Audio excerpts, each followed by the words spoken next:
You already know how to write one decision record. You made a call, you wrote down what you chose and why, you saved it. One file, a memory of a single moment. This lesson is about what happens when you've got 40 of them sitting in a folder, stacked up over 6 months of building. At that point, you don't just have a pile of records, you have a history. And a history is a thing you can walk back through, to remember why the project is the way it is, to catch yourself repeating a mistake, and to hand the whole story to the AI in one move, so it stops asking you questions it could have answered itself. Here's what you'll walk away able to do. By the end of this, you'll be able to take the records you're already writing and use them as one living document. Read it back when you've forgotten why, spot the pattern threading through your own choices, and point the AI at it, so it walks into every session already, knowing the road the project took to get here. Same records you were already keeping. The shift is that you stop treating them as a drawer of receipts and start treating them as the project's memory, out loud. Let me show you what that unlocks. Start with what the log actually is, because the word gets confused with two things it isn't. The decision log is just the full set of your decision records, read as one continuous story instead of as separate files. It is not a changelog. A changelog is a list of what changed. Added billing, renamed a field, upgraded a library. Useful, but it only tells you what moved, never why. And it's not a journal. A journal is how you felt. This took longer than I thought. The auth flow drove me up the wall. Useful to you maybe, but it isn't the project's reasoning. The log is the third thing, the running account of why the project is shaped the way it is. Every load-bearing choice, the options you weighed, and the reason you landed where you did in the order it happened. Changelog is what? Journal is how it felt.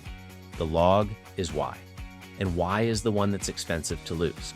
Now watch what the why looks like when it accumulates, because this is the part one record can't show you. Take the billing thread from the last module. Decision 1, you chose Stripe over Square. For compliance, Stripe tax handled something Square couldn't. One record. 3 months later, a new record. You're adding Stripe tax properly now. Same compliance reason. A month after that, a shiny new payment tool shows up, and you evaluate it and turn it down. Another record. Because it had the same compliance gap Square did. 3 separate decisions. 3 different days. 3 standalone files. But read them back to back. And a line appears that was never in any single record. You keep choosing compliance first. Every billing call you've made has bent the same way. No one record told you that. The history told you that. That's what a log is. Records accumulating until the pattern becomes visible. So let me be concrete about what reading it back actually gets you. Because the project has a history, sounds nice, and does nothing until you use it. 4 things. And they're 4 things a single record genuinely cannot give you. First, context for the next decision. You're about to pick a new tool, a new service, a new piece of the stack. Before you reason it out from scratch, you read back the decisions you've already made in that area. And you're not starting from zero. You're starting from your own accumulated principles. You already know, in writing, that you choose compliance first, and you reject tools that gate basic features behind a paid tier. The next call gets faster and more consistent, because past you already did the thinking and left it where present you can find it. Second, the AI onboards itself. This is the big one, and it's the whole reason the log lives in a folder the AI can read. When the AI starts a session, the decision records are some of the first context it pulls in. It doesn't walk in knowing only the day one version of the project from the brief. It walks in knowing the last several months of decisions, in order. It knows you went Stripe over Square and why. So when you ask it to add a feature that touches billing, it reasons inside the choices you've already made, instead of suggesting the exact thing you rejected in writing 8 weeks ago. You stop re-explaining your own project to it every single morning. The history is the briefing, and the AI reads the briefing before it touches the work. Third, you start seeing yourself. 3 months of decisions read back to back hold up a mirror. and you start hearing yourself in them. I keep choosing compliance first. I keep deferring the auth rework.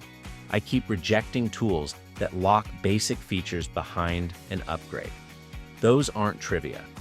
Those are your operating principles, written down by your own past behavior. You didn't decide them on purpose. The log surfaced them. And once you can see them, you can use them on purpose. Lean into the ones that serve the project. Question the ones that are just habit.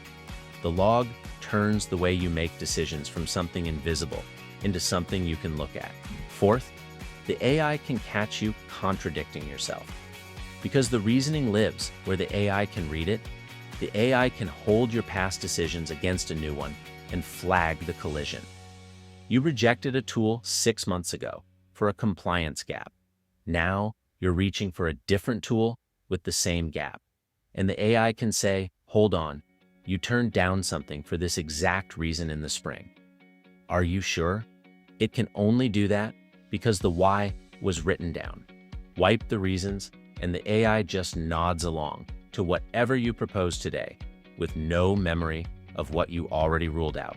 With the log, it's got your back against your own bad Tuesday.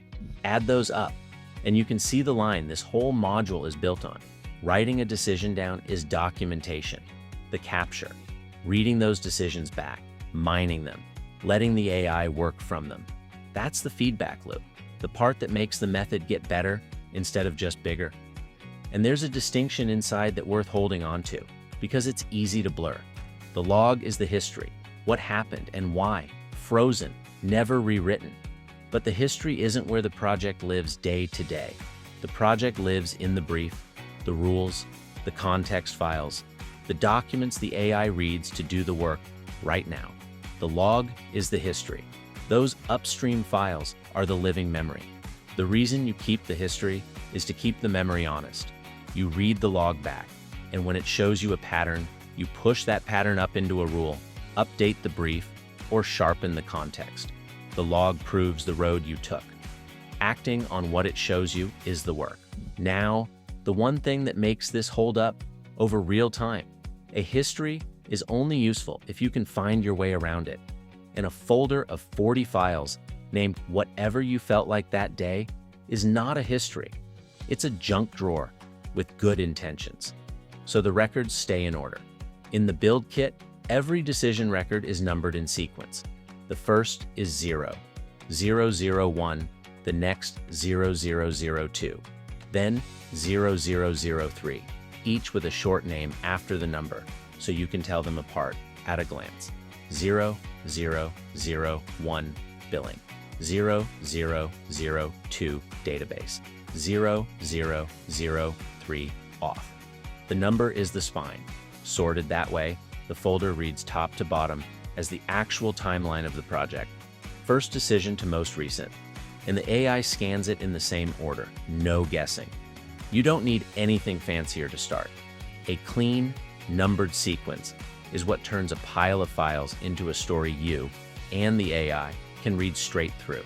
And here's the move that keeps it a true history, instead of a tidied up one. It's the same rule from the last module, and it's the rule the whole thing rests on. You do not rewrite an old record. When a decision gets reversed, you finally drop that payment tool, you migrate off it. You do not open the old file and edit it to match what you believe now. You write a new record, the next number in line, and you note that it supersedes the old one. Then, on the old record, you change exactly one thing, its status from accepted to superseded with a pointer to the new file. Everything else stays frozen. Why does this matter so much for the log specifically? Because the value of a history is that it's true. It shows you not just where you landed, but the whole road, every turn, including the ones you reversed.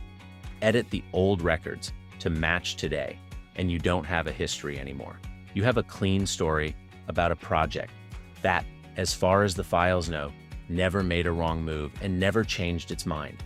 That teaches you nothing, and it teaches the AI nothing. The log compounds precisely because you leave the road intact. So that's the decision log. Not a new artifact you have to go build. It's the records you're already writing, kept in order, and actually read. Read it back when you've forgotten the why. Mine it for the pattern in your own decisions. Point the AI at it so it onboards itself and catches your contradictions. Writing the records is the documentation. Using them this way is the loop closing. Premium goes a layer deeper on this. An AI that scans your whole decision history for contradictions automatically across every change. And the real archive from the harness behind Scale BOSS. Dozens of decisions deep, compounded over a real production build's lifetime. You don't need any of that to start. You need the records you already have, numbered and read. That's the living history. Next, we make it a daily habit. You've got the log. The question is how you actually keep it alive without it turning into one more thing you mean to do and don't. That's the operator's daily review. 10, 15 minutes at the start and end of a build session that keeps the whole loop running. That's the next lesson. I'll see you there.